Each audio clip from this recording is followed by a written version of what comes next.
Wright. I am the CEO for Provista AI, and what I'm going to talk to you about is how artificial intelligence is being used in public safety. And before I do that, just wanted to give a little bit of my background and why I'm qualified to speak on the topic. So before founding Provista AI, I've been in IT. I was just sharing with Justin a few minutes ago. I've been in IT now for about 30 years. I was the Chief Technology Officer for EDS. I was also Director of Technology for Hillary Clinton during her Senate re-election in 2008 presidential campaign. I was CIO for Prince George's County, which is the second largest county in Maryland.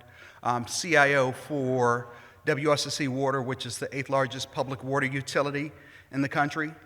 CIO and VP of Operations for Ironbow Technologies. And in each one of those roles, I really did interface a lot with the security function, governance, operations. But what I saw is that the challenges tend to be the same across the board. We really are focused on trying to figure out how technology can support the mission. And one of the things I've always been fascinated with is how we can leverage technology for social good, which is what led me to found Provista AI.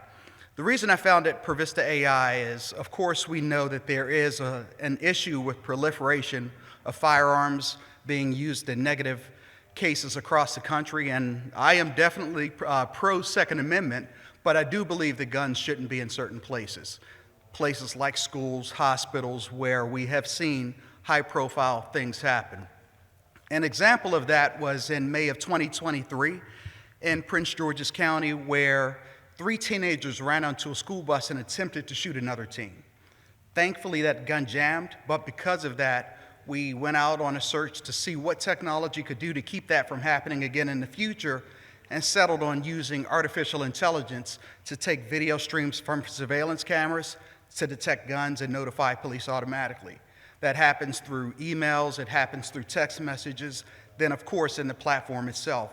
So we went a step further and also got a utility patent. So the way that our patent works is we do use that first thing, the computer vision, the electro-optical signal that comes from surveillance cameras. We combine that with thermal imaging from cameras like Teledyne FLIR. The third piece is with radar LiDAR for movement. And we fuse those 3 signals down into a single event in a neural network. And that way we can say with a high level of certainty that one thing is happening and not 3 separate things. Another potential use case I was talking to Justin about a few minutes ago is we do have a good feel for what's happening around the world. So the military has really started to adopt the use of AI specifically for object detection. An example of that would be with drone swarms. Aerospace, you can take a look at object detection in low Earth orbit. So those are just some ways that AI is being used. So the reason this matters now is because of the proliferation of AI tools. So we're not the only company in the space, and lots of different interesting things are happening. So of course we know that certain things are happening on the law enforcement front. So the first is around real-time data analytics. An example of that is in certain jurisdictions, and I'll keep using Prince George's County as an example because I did work very closely with their police department. What they did every summer is they had what was called a summer crime initiative. So with the summer crime initiative, their goal was to leverage artificial intelligence and data analytics to start to predict what was going to happen that summer.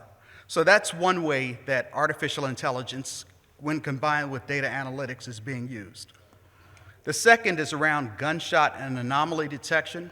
So there are companies like ShotSpotter, where if a gunshot is fired, police departments will get the alert and they'll hear that, okay, it's a 9mm that's a quarter mile away, and they can triangulate that signal, and they can also say how many gunshots have been used. With anomaly detection, what you're looking for is some behavior that's out of the norm. So examples of that could be fight, conflicts, drug deals, and you're looking for an optical match against your data set of those events. I talked about predictive policing, but what's starting to happen now is instead of using historical data to say that, okay, based on what's happened before, this is what's going to occur, you can start to do some prescription around what the best strategies are for dealing with those events. And the last on this slide is around facial recognition. So facial recognition and facial matching are two different things. An example of how that's being used, one of our clients is the city of Bowie in Maryland. So they use a platform called Verkada, where if there is a person of interest who walks into the building, they don't necessarily know who that person is because they don't have the identity of the person, but they do get an image of that person's face and they can follow them around the building by making a match against their face. Whereas facial detection is more, you do know the identity of the person and you can say, okay, here is the person that you're trying to track. So the flip side of that is there have been some incidents where technologies like Pervista and others have not gone so well. So a big part of what we have to do is we do have to prove that the technology works. And certainly that's a model in the AI industry where there is a pilot that's given. So there have been some high-profile incidents across the country where these technologies have been tried out and then pulled later. So the first is with New Orleans Police Department. So they had a pilot of their technology and decided that it wasn't working well. The second was in the New York City subway system. So lots of trains, of course, lots of activity, but they were using a technology where not one weapon was detected across their month-long pilot. So New York City decided to move away from that. So in Chicago, their ShotSpotter contract was canceled because they were picking up things that were not necessarily gunshots. So firecrackers or other loud noises backfiring, and police were being deployed for things that were not actual events. So with SEPTA in Philadelphia, theirs was pulled because there was a huge spike in crime despite the technology being in place.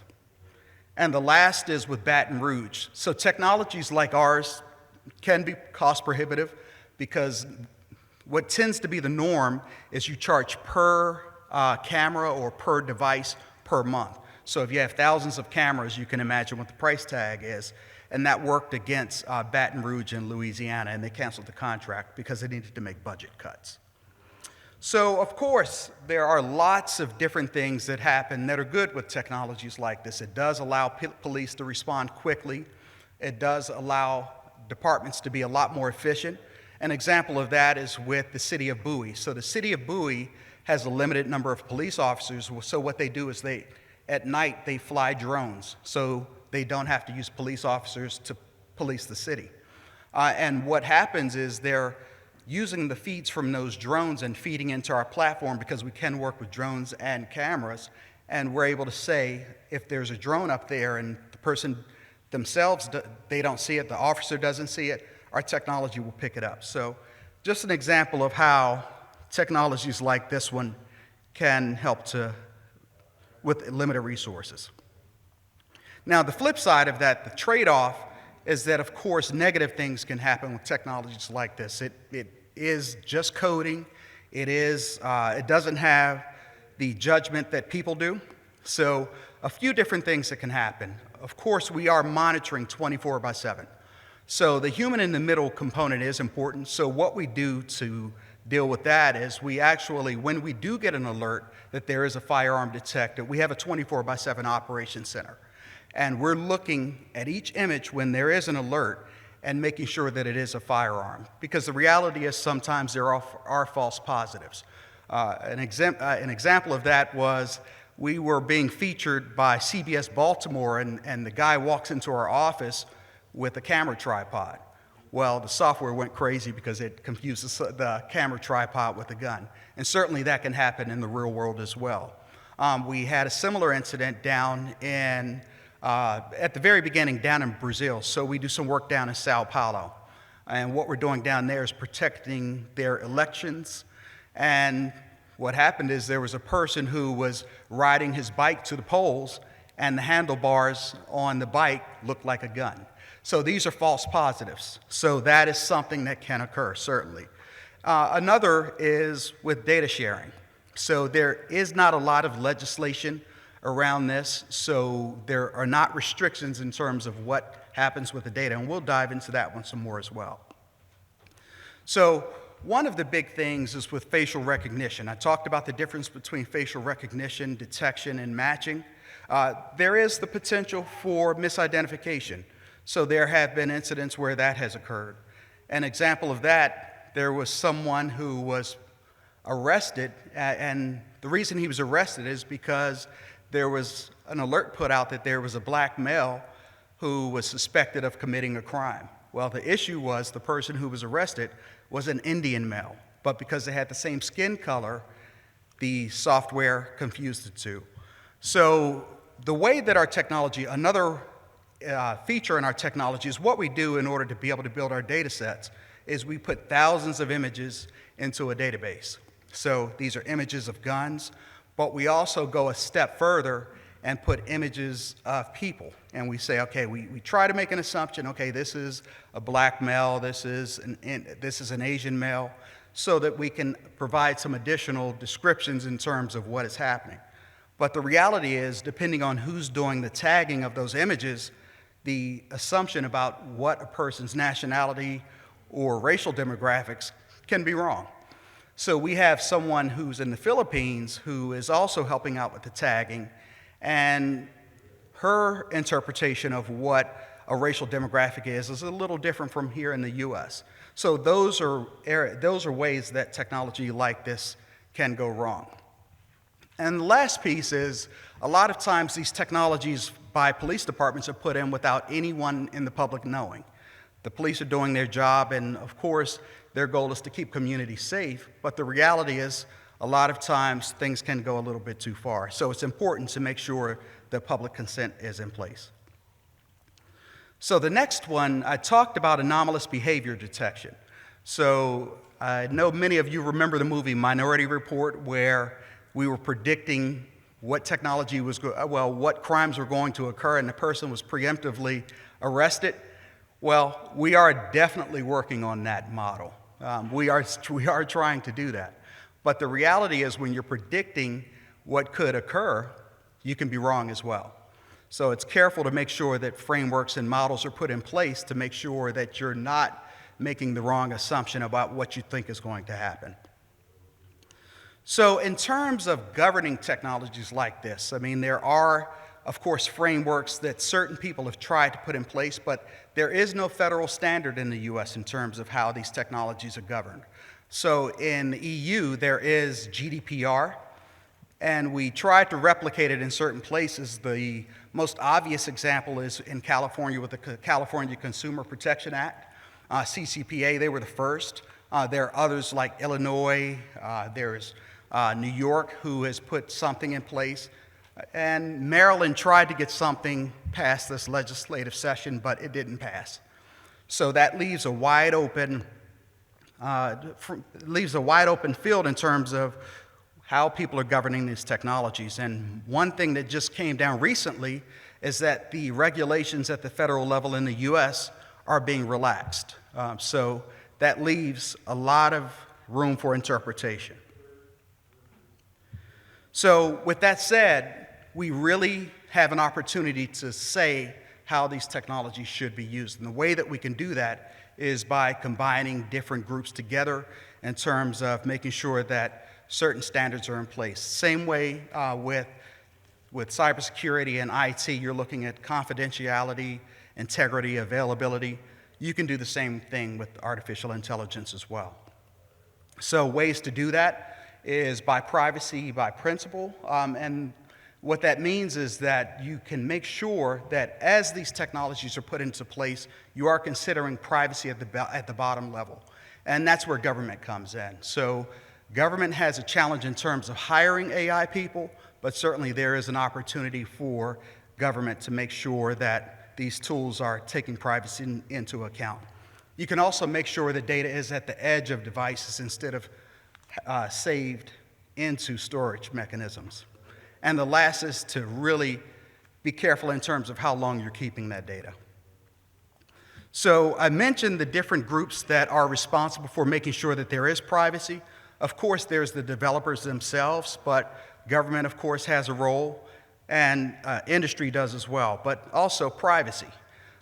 Privacy groups, advocacy groups, to make sure that standards are being pushed.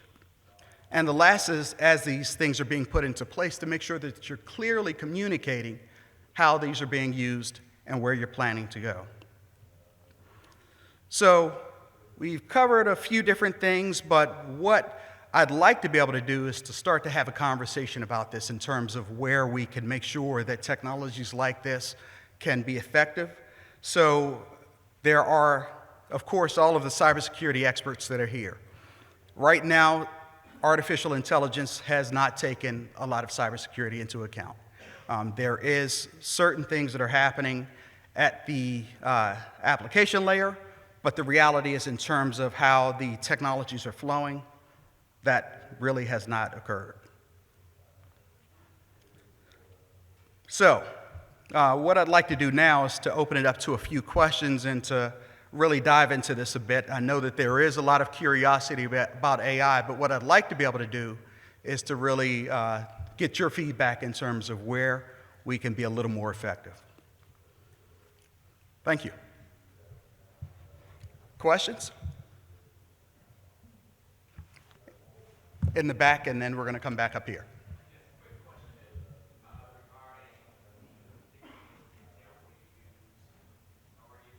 Mm-hmm.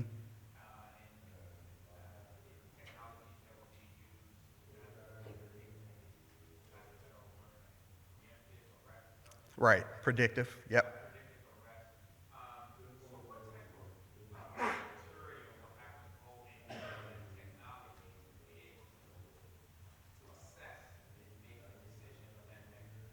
Yeah, so one of the things we are doing with anomalous behavior detection is we build a data set of what we think a fight looks like, for example, let's say with fighting. And what happens is if you start to see people pushing, then we can say, hey, we believe that this is going to lead to maybe a shooting. But the reality is that it could be horseplay. Another example of that is we have 2 shopping centers we're working with in Baltimore where there's an issue with drug dealing. The way that we're saying that, okay, a drug deal is happening or we believe a drug deal is going to occur is if 2 people come together at a certain point in the day and you're seeing hands exchange, that sort of thing. But the reality is we could be wrong in both cases. So it's those kinds of things where you build a data set of what you think something looks like and say this is suspicious. Another example of that is we're also looking at certain behaviors or body movements or things like that. And the reality is cultures are different. So I know that, me being a black male, there are certain things that I just naturally do based on the way I grew up that could be viewed as suspicious for other people. We hear stories about how people go into stores and that person looks suspicious. Might just be me being myself.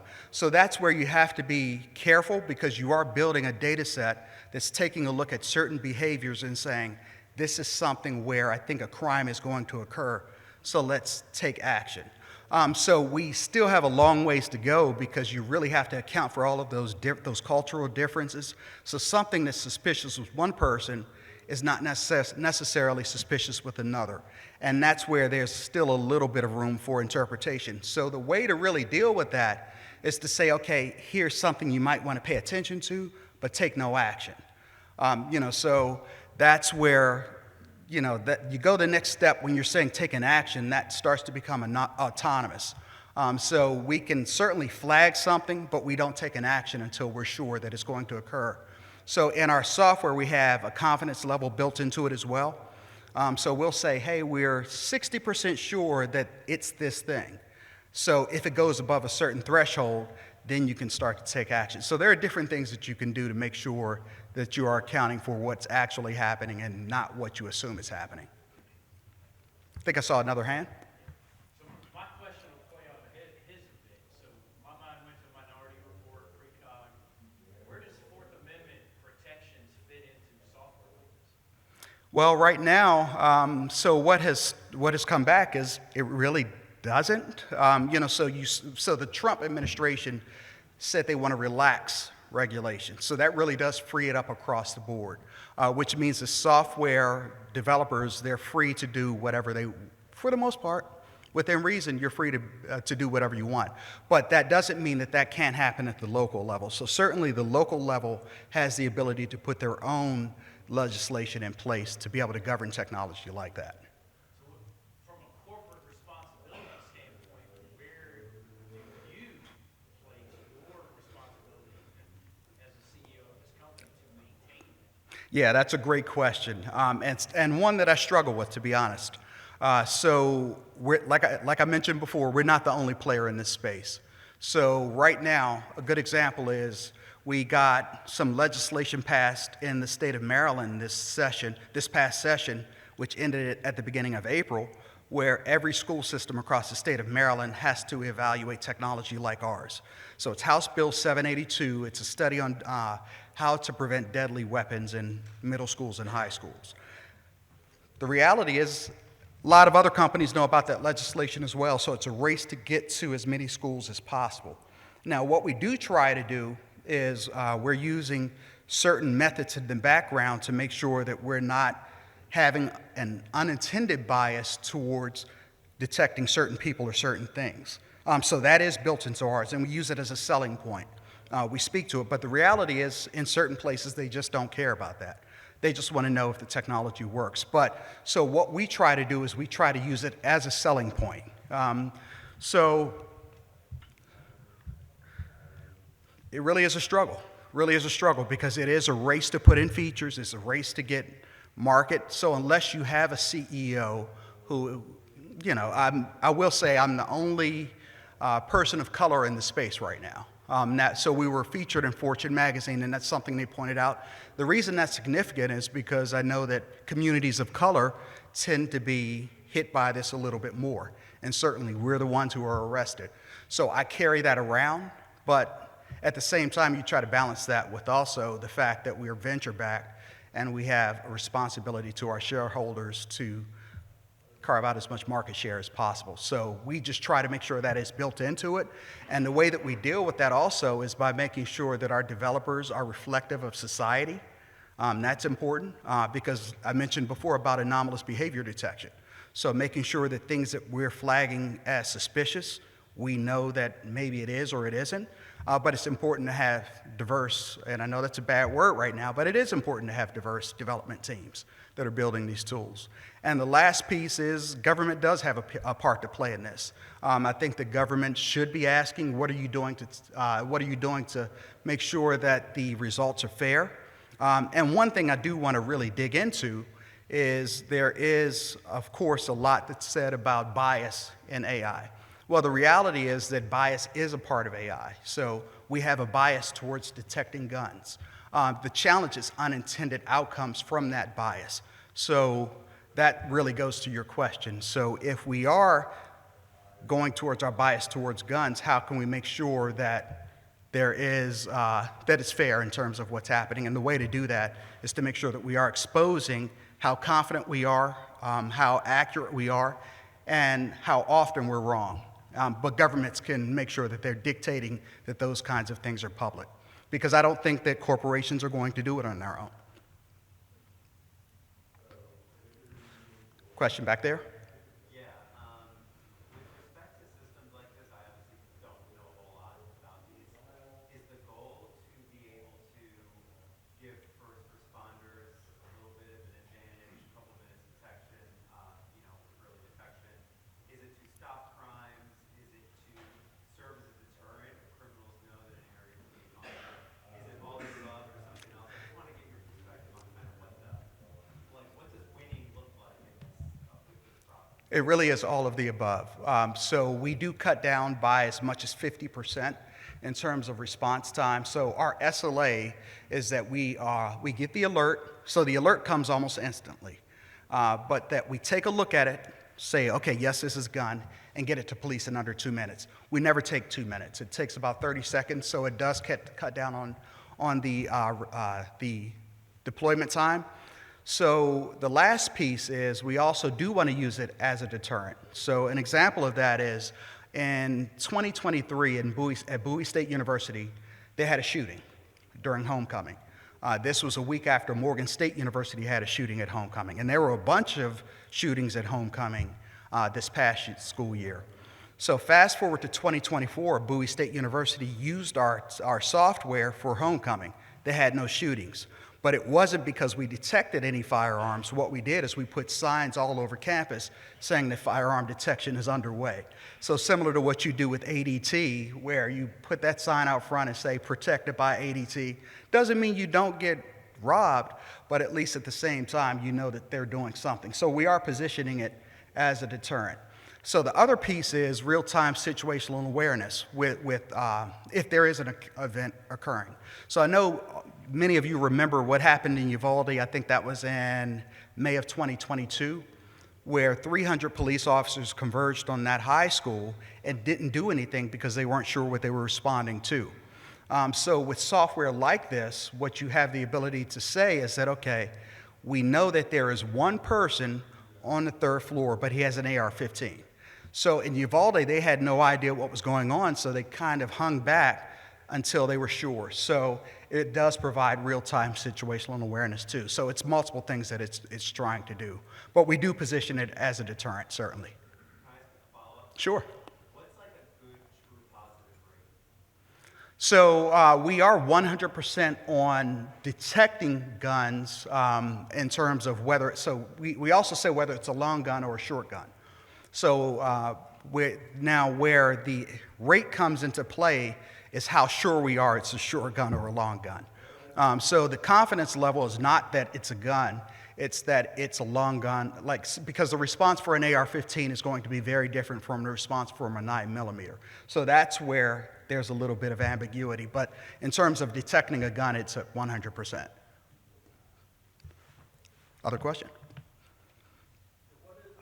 How do you balance the ethical concerns that everything can be used for a nefarious purpose? If you develop this to find anomalies, guns, when does this get turned around and become a weapon for a nation state, gangs on gangs to detect undercovers of other gangs with weapons? What are your thoughts on this? You're creating something that could necessarily give an advantage to the other side. Yeah, so the way that we view this technology is very similar to what happens with body cameras. So body cameras are activated when there's a crime underway, or you assume that there's a crime underway. Same way ours works. So of course it is monitoring, it's always on, but it doesn't do anything until there is the presence of a gun.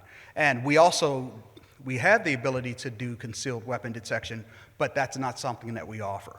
We only kick into play when a gun is pulled out. So if a gun is pulled out in a school, that workflow does kick off, and the assumption is that there is something that's happening. And those alerts also are not for everyone. Those alerts are going directly to law enforcement. So that's the only way our technology is being used right now. We're not doing facial detection. We are only looking for guns that are being pulled out in certain places. And it's really up to that organization to say which use cases they want to be alerted on. And it only goes to law enforcement. Yep.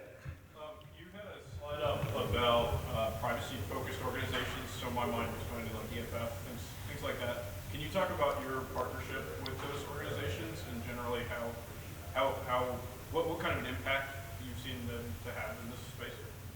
So right now, a lot of questions are being, so there are no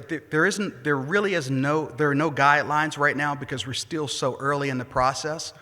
So I think that what's happening right now is a lot of information is being gathered. So one of the things that we do try to account for are the standards that are out there, like of course with schools, FERPA, and hospitals, you're looking at HIPAA and suggesting how regulations should be put in place. But the reality is right now there is not a whole lot. So there's room for those organizations to really say, here's what the standard is. So I have a little bit of kind of secondhand experience with crime pattern analysis and prediction. And one of the main problems with it is garbage in, garbage out. That it's often relying on police reports, which there's often not strongly, at least if there are standards, they're not strongly enforced. So how much of a problem is that for you and your efforts? And do you have trainings in place for the people who actually are either using this to say,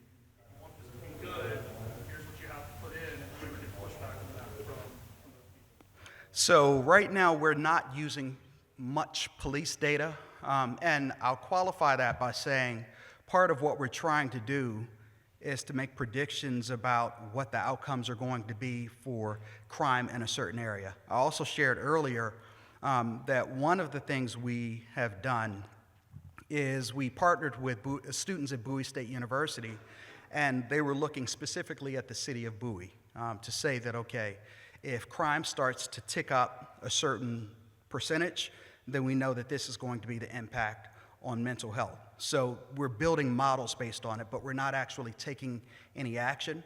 And what we're allowing to happen, because this isn't in production yet, is for the police department and Health and Human Services to then take a look at what we've done to see whether we're on the right track. So before we actually moving anything into production, we do have the people that will be using the tools, people that are considered to be experts, to take a look at it to see if we're on the right track. So that's the best way to do it, to be able to have people that are in that field validate whether or not the tool is effective. In the back. What have you done to overcome the historical biases in policing so that the behavior isn't interpreted as aggressive and it may not be? Make sure that it's an accurate interpretation of behavior? So what we are doing, the way that we have built those models out is by taking images of what we use where we know incidents have occurred. So we are taking images and videos of where we know that, for example, a drug transaction has happened. We fed that in.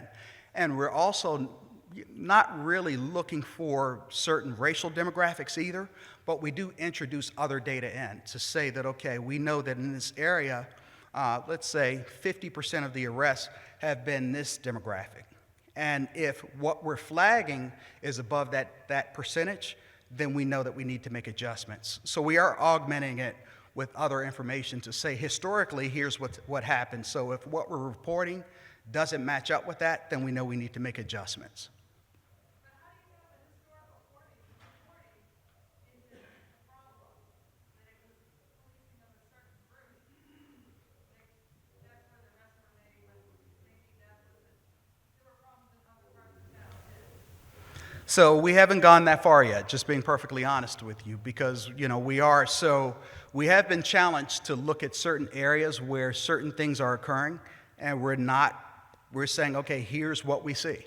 So yes, it could be that historically there was a problem with policing in that area, but at that point what we're doing is just reporting on what we believe to be occurring, whether it's a black person or a white person, and then it's up to them to take it from there.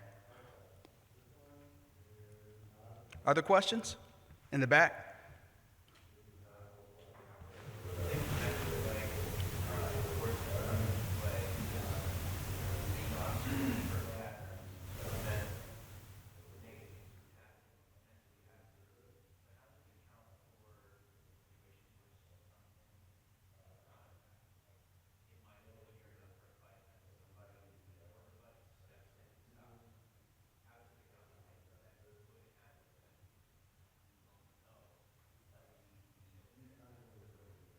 Yeah, so what we're doing is we're alerting that it might be leading up to that. So, if nothing occurs, then, there is no arrest.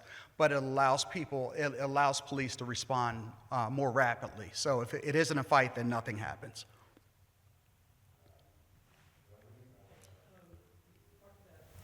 How cultural variations can impact behavioral predictive techniques. What about regional? Let's say, I just looked up about a quarter of U.S. states allow unlicensed concealed carry. Do you have to localize your AI training so that to take into account the regional level variations in terms of norms for carrying firearms openly? Yeah, so we're not detecting concealed, number one. But also, this is by client. So the client would be a church, it would be a school, or someone like that. So even in places where guns are allowed to be carried, certainly we have a lot of clients in Maryland. Maryland, you are allowed to have concealed carry, you are allowed to carry guns, but there are certain places where you're not allowed to carry a gun. Schools and hospitals are an example of that. So those would be the clients. So if we detect a gun going into those environments, then we do alert them. But it's based on clients. So it normally is not across an area.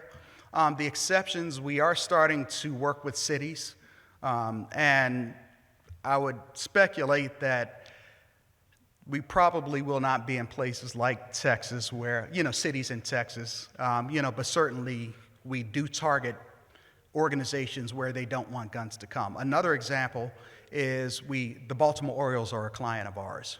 So what they're interested in is what happens outside of the gates leading up to Camden Yards.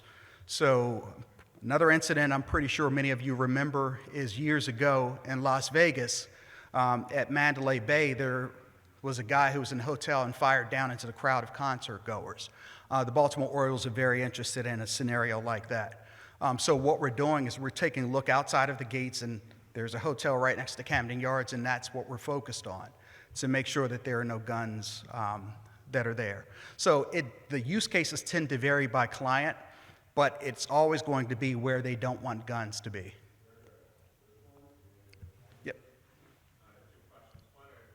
Like insurance companies are interested in leveraging sort of predictive analysis to help predict where crime is, how much crime is taking place in the area. And secondly, do you see the facial recognition technology evolving to a point in the near future where it can be used to automatically identify fugitives or people on a most wanted list?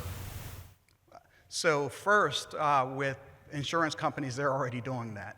So insurance companies were an early adopter of AI for I can't remember the term, but yeah, they're already doing that, whether you know it or not. But yes, I do believe the technology is going to be looking for fugitives, and I suspect some of that's how a couple of those people that broke out of down in Louisiana, the 10 people that got freed, I think a couple of them might have been caught that way.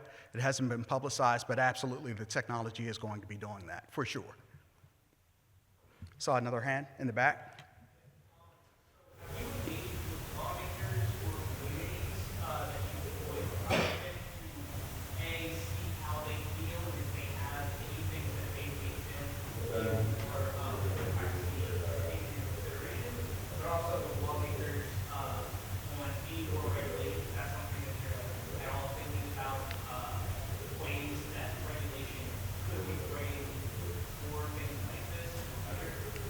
The answer is yes.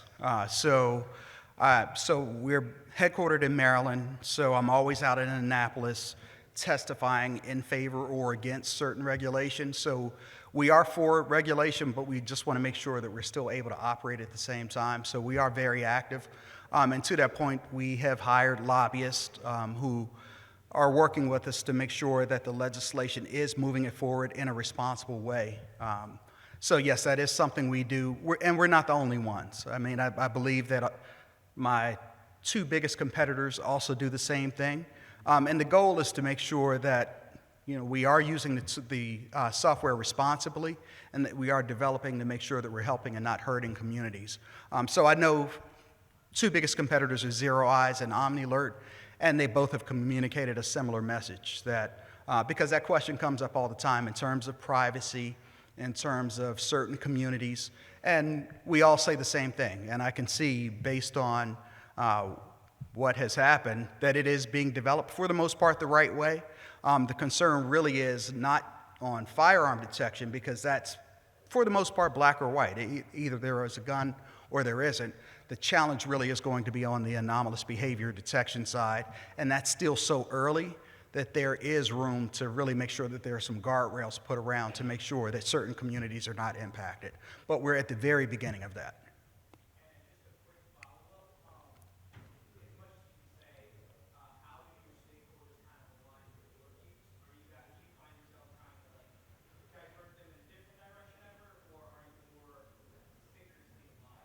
So our stakeholders are very much on board because by the time they get to us, it's because someone is on their back because certain things are happening.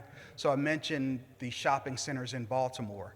these two areas that where we're working, I mean, it's known to be a high crime area. So they came to us, hey, we need you. So the challenge tends to be, can they afford it? It's not that we have to convince them necessarily that they should purchase it. It tends to be an easier selling process in terms of convincing. The harder part is getting the budget to be able to pay for it.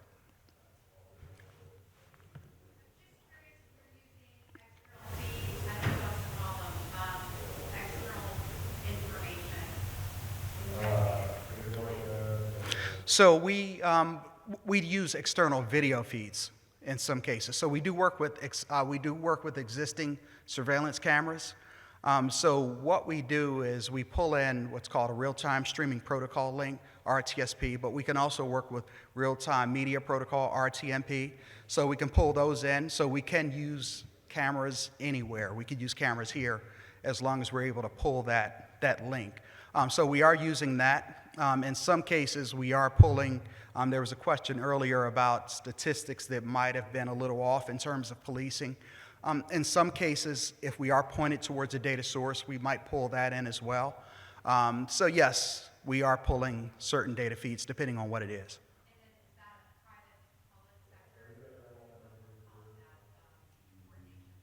It is, absolutely. Yeah, so we do have public-private partnerships in place with several jurisdictions. So that absolutely is a big part of what we're doing.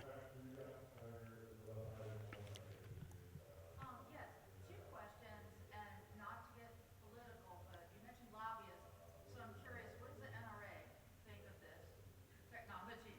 Just because I never thought about it before. And second, you mentioned a lot of their clientele, you wouldn't go to Texas, for example, and you mentioned New York, Maryland, Democratic states. So do you see the market ever emerging to those states that are maybe a little less willing to do that now? Absolutely, yeah. We were in, so I've been in Alabama 3 times in the past month. So Mobile, Alabama is interested, Huntsville is interested. So in terms of the NRA, we're very clear, we're not against the Second Amendment. We do believe people should be able to have guns if they're lawful citizens. What we communicate is that we're against those guns being used in ways they shouldn't be used. So we're adamant in that message. So can't envision any issues with NRA because we're not saying that, okay, we don't want people to have guns. We're saying we don't want guns in the wrong hands in the wrong places. So that's the bottom line. So yes, I do believe we can be in both blue states and red states. It just means that the municipalities in the red states probably wouldn't adopt us as fast as the municipalities in the blue states. But certainly hospitals and schools would. So it seems to me that a lot of the most serious ethical implications around the software would be its actual use by municipalities or grocery stores or baseball stadiums. Are you all subject to any kind of liability, legal or otherwise, if the software is misused? So being perfectly honest, probably not enough. So of course, with the agreements, attorneys are going to make sure you put certain indemnity clauses in place. So what we do say is that we're not guaranteeing that it's going to be 100% accurate, but I can tell you that that is everyone's worst fear. So one of the examples I had up was that one of our competitors, OmniAlert, was at Antioch High School in Tennessee. And what happened at Antioch High School is that someone in the cafeteria pulled out a gun and shot another student. But it wasn't the software. It was the fact that the camera was so far away that they couldn't see it. So our software is only as good as the cameras. Obviously, a 4K camera is going to be a whole lot better than a 2-megapixel camera. So the equipment is a big part of that. And so for those reasons, you do have to have those indemnity clauses in. But, it protects both sides, but yes, those are in place. Speak about like schools, hospitals, et cetera. RVAsec and Roanoke just implemented a new system in the hospital to like metal detect Right. et cetera. At what point does your software and program become obsolete due to monetary challenges within these poor schools and municipalities with healthcare, like West Virginia? At what point do they just go, okay, we can afford a metal detector, we can't afford you? How much more effective are you, or is it actually a closer race than we might think? Yeah, so we are cheaper than metal detectors, magnetometers. So I can tell you our standard pricing is about $60 per camera per month, and that includes monitoring. So with magnetometers, those kinds of things, that's reliant upon someone being there to get that alert. So that means you have to have a person. So with our software and software like it, it's going to an operations center and police are deployed. So it kind of eliminates the need for a security guard or supplements. So we also work with magnetometers. An example of that is over at Bowie State University. So there are magnetometers that are in the residence halls so that if that magnetometer says, okay, we believe something is happening, then our software goes to the camera that's within close proximity to see what's happening. So it's part of a holistic solution. Neither one is meant to replace the other, but no, magnetometers won't make it obsolete. So a question in the back.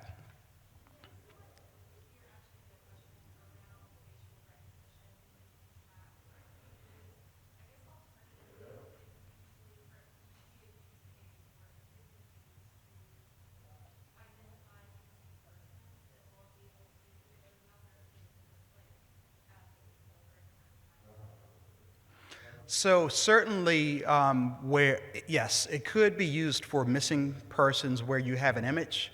I could see in theory where you could also age and feed that image in and start to flag it and it could detect. Absolutely, it could do that as long as you have a good representation of what you believe that person looks like down the road. But yeah, right now we can actually put a face of someone in this room in, and the software could follow you around and provide alerts. Yeah, we can do that today. Right there, and then we'll come back over here. I'm sorry, pink? Yep, pink. With the white shirt, yep. Are you getting interest from law schools that are looking at like how do we use evidence as it becomes part of the infrastructure in court cases? So we've, not from law schools, but we have gotten interest from state's attorney's offices because it could be used for prosecution. So an example that was given to me was there was a shooting in a park.